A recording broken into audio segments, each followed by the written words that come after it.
జార్ఖండ్ లో రాజకీయాలు వేడెక్కాయి. జార్ఖండ్ లో సమీకరణలు కూడా మారబోతూ ఉన్నాయి. ప్రస్తుతం సోరెన్ మరియు బీజేపీ సర్కార్ దిశగా అడుగులు వేస్తుందని కూడా ప్రచారం జరుగుతుంది. తాజాగా ఢిల్లీలో బీజేపీ అగ్రనేతలను కలిశారు హేమంత్ సోరెన్ మరియు భార్య కల్పన సోరెన్. బీహార్ లో మహాగఠబంధన్ ఓటమితో డైలమాలో సోరెన్ ఉన్నారు.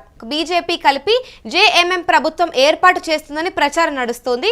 రెండు పార్టీలు కలిస్తే గనక అసెంబ్లీలో 58 సీట్లు బలం చేకూరే అవకాశం కనిపిస్తుంది. ఇప్పటికే పదవుల కేటాయింపు పైన చర్చ జరిగినట్లు కూడా సమాచారం ఉంది. ఇప్పటి వరకు కాంగ్రెస్ తో కలిసి జేఎంఎం సంకీర్ణ ప్రభుత్వం ఏర్పాటు చేసింది. బీజేపీతో జేఎంఎం వెళ్తే కనుక కాంగ్రెస్ కు మరో బిగ్ షాక్ అనే చెప్పాలి. ఇదే అంశంపై పూర్తి సమాచారం మా ప్రతినిధి సతీష్ అందిస్తారు. చెప్పండి సతీష్, ఇప్పుడు జార్ఖండ్ లో ఏదైతే రాజకీయాల్లో వేడెక్కిన పరిస్థితి కనిపిస్తుందో దీనిపై మీ దగ్గర ఉన్న సమాచారం ఏంటి? ముఖ్యంగా బీహార్ ఓటమి తర్వాత జార్ఖండ్ అంటే ముఖ్యమంత్రి హేమంత్ సోరెన్, ఆయన భార్య కల్పన సోరెన్ ఇటీవల ఢిల్లీలో ఒక జాతీయ పార్టీ అంటే జాతీయ జనతా అంటే బీజేపీకి సంబంధించినటువంటి అగ్రనేతని కలవడం మొత్తం పొలిటికల్ గా కూడా సంచలనంగా ఇదవుతుంది.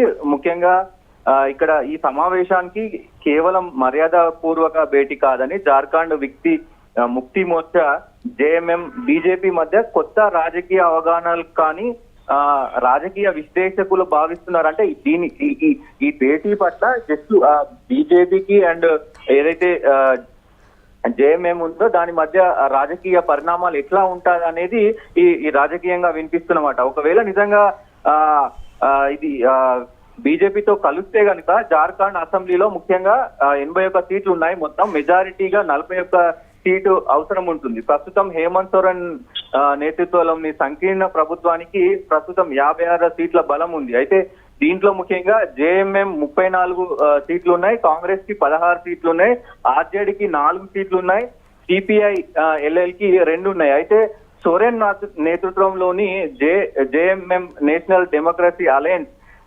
ఎన్డీఏ కూటమి వైపు మొగ్గు చూపితే అంటే ఒకవైపు ఎన్డీఏ వైపు మొగ్గు చూపితే కనుక సంఖ్యాబలం తక్షణమే మారిపోతుంది. జేఎంఎం కు చెందినటువంటి 34 స్థానాలు కూడా ఎన్డీఏ కూటమికి 21 స్థానాలు ఉన్నాయి.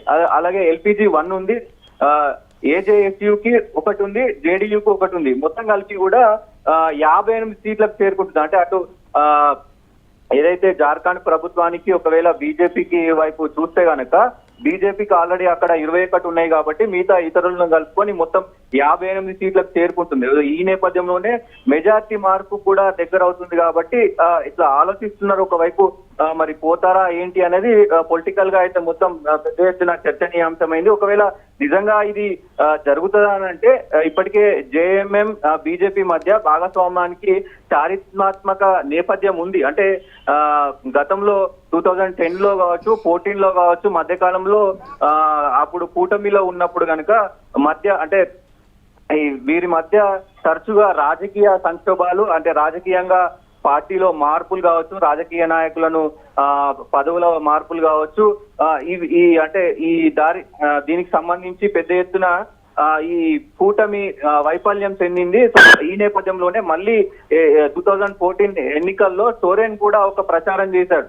ఏమని, నా పైన బీజేపీ ప్రభుత్వం ఈడీని అట్లాగే దర్యాప్తు సంస్థలని నా మీదికి తోలుతుంది అన్నట్టు కూడా జార్ఖండ్ ముఖ్యమంత్రి చేసినటువంటి కామెంట్ నేపథ్యంలో ఇప్పుడు బీజేపీ ఇటు మరి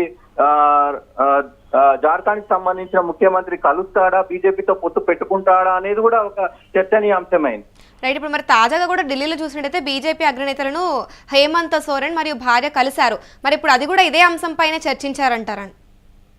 ఎస్, ముఖ్యంగా ఇప్పుడు కాంగ్రెస్ కు ముఖ్యంగా ఈ కలిసిన తర్వాత ఇటు కాంగ్రెస్ ఆర్జేడీలోకి పెద్ద ఎదురు దెబ్బ అని చెప్పుకోవచ్చు. ఎందుకంటే జేఎంఎం ఎన్డీఏలో కనుక చేరితే అది రాష్ట్ర కాంగ్రెస్ ఆర్జేడీకు అతిపెద్ద దెబ్బ తగులుతుంది. కాంగ్రెస్ ప్రస్తుతం జేఎంఎం కూటమిలో 16 స్థానాలతో కీలక పాత్ర పోషిస్తుంది. సోరెన్ కూటమిని ఒకవేళ వీడితే గనక అధికారికంగా జార్ఖండ్ లో మహాగఠబంధన్ ప్రభుత్వం పతనమయ్యే అవకాశాలు ఉంటాయి. సో మరి అటు ఎన్డీఏ కూడా వచ్చే అవకాశం ఉంటది. ఇది జాతీయ స్థాయిలో ప్రతిపక్షాల పైన కూడా అంటే ప్రతిపక్షం తగ్గిపోతుంది కాబట్టి అటు జాతీయ స్థాయిలో కూడా ఈ కూటమి పైన మరి అంటే పెద్ద ఎత్తున అంటే ఇది చూపే అవకాశాలు ఉంటాయి. దీనిపై ముఖ్యమంత్రి లేదా జేఎంఎం నుండి బహిరంగ ప్రకటన అయితే ఇప్పటి వరకు ఇంకా ఏం రాలేదు. అలాగే జార్ఖండ్ గవర్నర్ సంతోష్ గంగ్వార్ కేంద్ర హోం మంత్రి అమిత్ షాను కలవడం కూడా ఈ ఊహాగానాలకి మరింత బలం చేకూర్చింది. గవర్నర్ పర్యటన, ముఖ్యమంత్రి భేటీ ఆ తర్వాత యాదృచ్ఛికంగా మారింది. రాజకీయాల్లో నిజంగా అంటే పార్టీ నేతలు ఒక పార్టీ నేత ఇంకో పార్టీ నేతను కలిస్తే అంటే వేరే కూటమికి సంబంధించిన నాయకులు ఇట్లా చెప్పుకోవడం తరచుగా మనం చూస్తా ఉన్నాం. కానీ ఒకవేళ కలిస్తే గనక జార్ఖండ్ కి సంబంధించి అటు కాంగ్రెస్ కి అయితే పెద్ద ఎదురు దెబ్బ అనే చెప్పుకోవచ్చు. రైట్, మరి అంటే పాసిబిలిటీస్ ఎక్కువగా ఉన్నాయంటారా జేఎంఎం బీజేపీతో వెళ్ళడానికి? ఎందుకంటే ఇప్పుడు మీరు చెప్పినట్లుగానే ఒకవేళ కనుక జేఎంఎం బీజేపీతో వెళ్ళినట్లు అయితే కనుక కాంగ్రెస్ కు పెద్ద షాక్ అనే చెప్పాలి. ఎంతవరకు ఛాన్సెస్ ఉన్నాయంటారు? డెఫినెట్ గా ఏదైతే బీహార్ ఓటమి తర్వాత ఈ కలయిక బీహార్ లో బీజేపీ కూడా పెద్ద ఎత్తున అక్కడ గెలిచింది. సో ఈ నేపథ్యంలోనే మరి బీజేపీతో జత కడతారా అనేది పెద్ద చర్చనీయాంశమైంది. ముఖ్యంగా రాజకీయాల్లో పెనుమార్పులు రాజకీయంలో ఎవరైతే ఎక్కువ మెజారిటీ సీట్లు ఉంటాయో వాళ్ళ వైపు వెళ్ళడం రాజకీయ చతురత ఉంటుంది. రాజకీయంగా కూడా పరిణామాలు ఎప్పటికప్పుడు చోటు చేసుకుంటే ఎప్పటికప్పుడు పరిణామాలన్నీ మారుతా ఉంటాయి. ఇప్పుడు పొజిషన్ లో ఉన్న కొన్ని పార్టీలు అంటే ప్రాంతీయ పార్టీలు కూడా సెంట్రల్ లో ఏ పార్టీ అధికారంలో ఉంటే ఆ పార్టీకి సపోర్ట్ చేసే అవకాశాలు ఉంటాయి. సో ఈ నేపథ్యంలోనే దీనికి సంబంధించి కూడా ఇప్పుడు బీజేపీ అక్కడ సెంట్రల్ లో పటిష్టంగా ఉంది కాబట్టి ఒకవేళ జార్ఖండ్ మరి ముఖ్యమంత్రి కలిసిన నేపథ్యంలో మరి ఇక్కడ చర్చలు జరిగి అవి విఫలమైతే గనుక డెఫినెట్ గా కలిసే అవకాశాలు ఉంటాయి. ఒకవేళ కలవకపోతే గనుక కాంగ్రెస్ కి ఇది ఉంటుంది. Right, thank you Satish. ప్రస్తుతం చూసుకుంటే జార్ఖండ్లో రాజకీయాలు వేడెక్కాయనే చెప్పాలి. జార్ఖండ్లో రాజకీయ సమీకరణలు కూడా మారుతూ ఉన్నాయి. ప్రస్తుతం సోరెన్ బీజేపీ సర్కార్ దిశగా కూడా అడుగులు వేస్తున్నారని కనిపిస్తుంది. తాజాగా ఢిల్లీలో బీజేపీ అగ్రనేతలను కలిశారు హేమంత్ సోరెన్ మరియు ఆయన భార్య కల్పన సోరెన్. ప్రస్తుతం బీహార్లో మహాగఠబంధన్ ఓటమితో అయితే దైలమాలో సోరెన్ ఉన్నారు. బీజేపీని కలిపి జేఎంఎం ప్రభుత్వం ఏర్పాటు చేస్తుందని కూడా ప్రచారం నడుస్తుంది. రెండు పార్టీలు కలిస్తే గనక అసెంబ్లీలో 58 సీట్ల బలం చేకూరే అవకాశాలు కనిపిస్తున్నాయి.